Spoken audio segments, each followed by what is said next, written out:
হইলে আমি বক্তব্য দিতে আসি না, বক্তব্য শুনছি। সংস্কার রাষ্ট্রে যেমন প্রতিটা সেক্টরে দরকার, আমার দিকে দরকার, অর্থাৎ প্রত্যেকটা প্রত্যেকটা সেক্টরে। এখন কোনো এই অর্থ পুরস্কারের টাকাও এখনো দেওয়া হয়নি, সেটাও বকে আছে।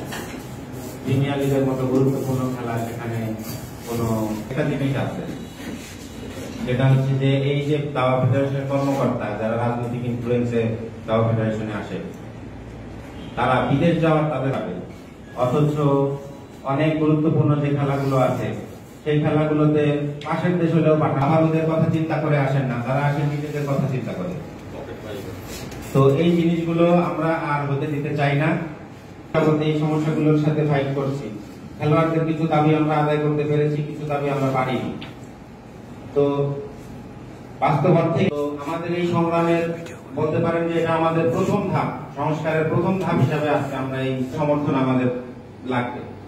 আশা করি আপনারা আমাদের যে কোনো পদক্ষেপ গ্রহণে আপনারা আমাদের সাথে থাকবেন। আজকে আপনারা